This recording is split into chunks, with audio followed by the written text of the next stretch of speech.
আসসালামু আলাইকুম। Hello friends, স্বাগতম শ্যাডো টেলসে। আজ আপনাদের শোনাবো এক ভৌতিক ঘটনা, যেখানে বিশ্বাস ও ভয়ের মধ্যে এক অদ্ভুত খেলা চলে। গল্পটি একটি ছোট্ট গ্রামের একটি মসজিদ নিয়ে, যেটি দেখতে খুব সাধারণ হলেও এক গভীর রহস্যময় কাহিনী ধারণ করে আছে। তো চলুন আজকের গল্পটি শুরু করা যাক।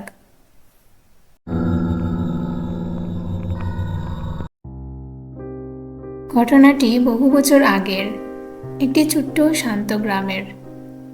গ্রামটি এক বিস্তীর্ণ মরুভূমির মাঝে অবস্থিত ছিল এবং সেই গ্রামের মানুষেরা খুবই ধার্মিক এবং তারা আল্লাহর উপর বিশ্বাস করতেন। গ্রামের মাঝে একটি পুরনো মসজিদ ছিল, যেখানে সবাই ইবাদত করতেন। কিন্তু সময়ের সাথে সাথে মানুষ সেখানে কিছু অদ্ভুত কাহিনী লক্ষ্য করতে শুরু করেন। রাতের বেলায় মসজিদের ভিতর থেকে অদ্ভুত রকমের আওয়াজ শোনা যেত, যা শুনে শরীর শিউরে ওঠে। গ্রামের একজন যুবক আব্দুল্লাহ, যিনি খুবই ধার্মিক এবং প্রায়ই ইমামের সহকারী হিসেবে কাজ করতেন, এক সন্ধ্যায় সূর্যাস্তের পর এক অপরিচিত পথিক গ্রামে আসে এবং নামাজ পড়ার জন্য মসজিদ খুঁজতে থাকে। আব্দুল্লাহ তাকে আন্তরিকভাবে মসজিদে নিয়ে যান। মসজিদের কাছে পৌঁছালে পথিক থেমে যায় এবং খুবই চিন্তিতভাবে বলে, এখানে কিছু একটা আছে যেটা আমাদের মতো নয়।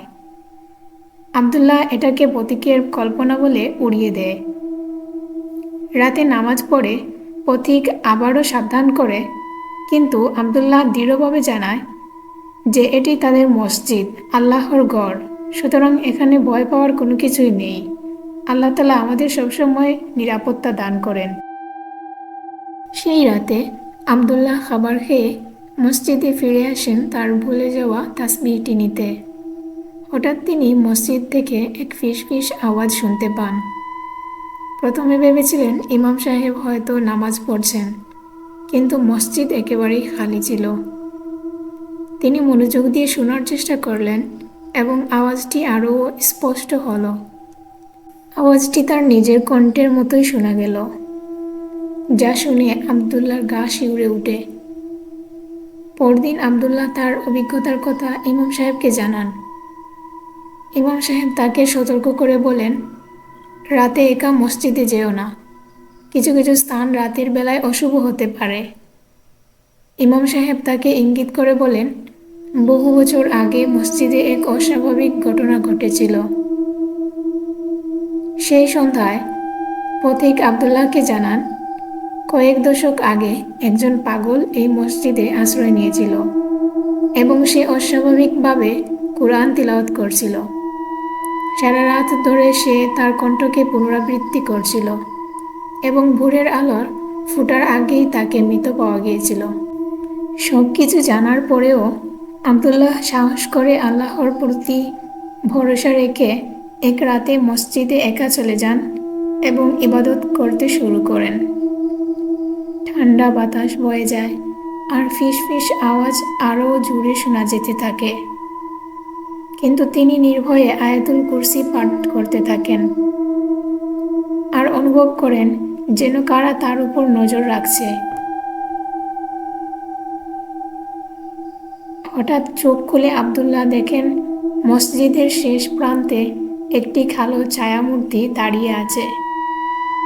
ফিসফিস করে কুরআনের আয়াত পড়ছে, কিন্তু কণ্ঠটা যেন ভয়ানক ও উপহাসের মতো শোনাচ্ছে।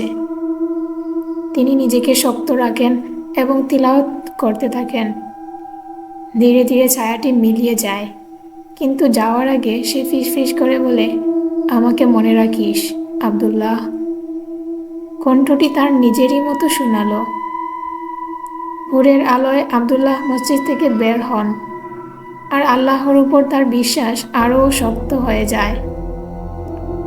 পথিক ততক্ষণে গ্রাম থেকে চলে গিয়েছে, কিন্তু একটি ছোট্ট চিরকুট রেখে গেছে, যেখানে লেখা ছিল, বিশ্বাসে আছে অন্ধকারকে জয় করার শক্তি। এই গল্পটি আমাদের শেখায় যে আল্লাহর উপর বিশ্বাস আমাদের ভয়ের বিরুদ্ধে সর্বশ্রেষ্ঠ ঢাল। গল্পটি কেমন লাগলো জানাতে ভুলবেন না। আর শ্যাডো টেলসে সাবস্ক্রাইব করুন আরও মজার মজার সব গল্প পাওয়ার জন্য। আজকের মতো বিদায়। আসসালামু আলাইকুম।